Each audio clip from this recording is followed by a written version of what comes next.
Dear students and friends, welcome to Dr. Raj Purohit's Law Learning Lessons.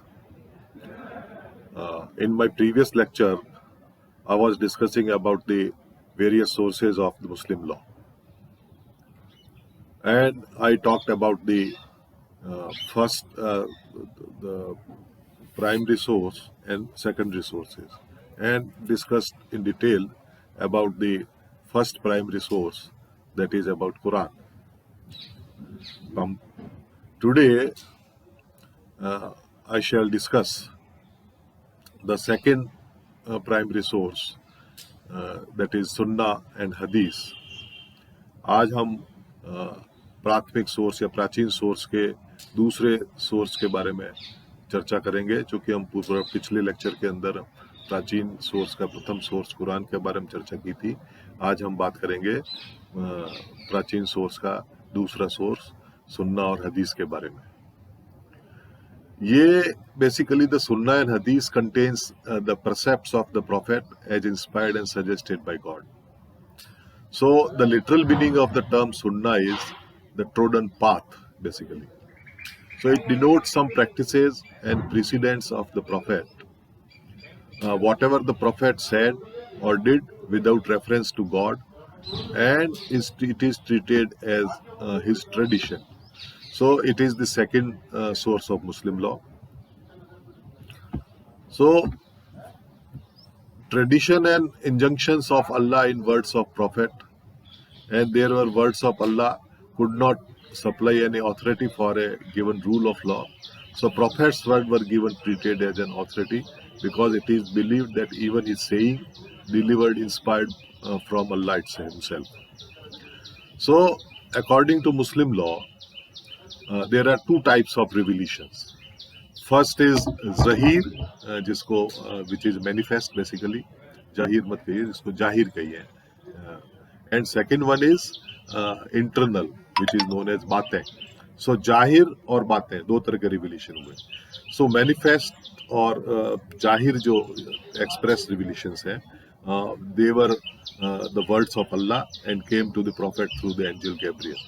So Jahir जो हुआ वो जाहिर हुआ गैब्रियल के माध्यम से खुदा का संदेश मोहम्मद साहब के मुख से. सो ये व्हाटएवर दीज जाहिर थे, जो मैसेजेस आए गैब्रियल के माध्यम से, जो जाहिर जिसे कहते हैं, वो कुरान के हिस्से बन गए. They became the part of Quran.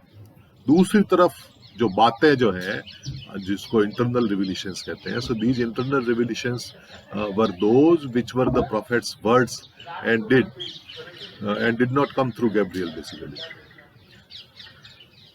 But Allah inspired the ideas in his saying.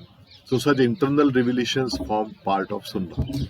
So whatever messages were received by Prophet Muhammad through Gabriel, they all become the part of Quran, and rest of his conduct or preachings other than Quran became the part of Sunnah. So traditions therefore differ from Quran in sense that Quran consists of very words of God, whereas the Sunnah is in the language of Prophet himself. So अगर हम इसको classify करें अलग से, so सुन्ना जो है basically preachings या वर्ड्स और स्टेटमेंट्स हैं प्रॉफेट मोहम्मद के. तो इसको तीन तरह से हम इसको क्लासिफाई कर सकते हैं. पहला कहलाता है सुन्ना उल कौल, जो मोहम्मद ने जो है खुद ने की या उन्होंने आचरण किया, या जैसे प्रीचिंग्स को जो बताया. दूसरा कहलाता है सुन्ना उल कौल, जो प्रॉफेट मोहम्मद ने वर्ड्स के माध्यम से लोगों को करने के लिए कहा.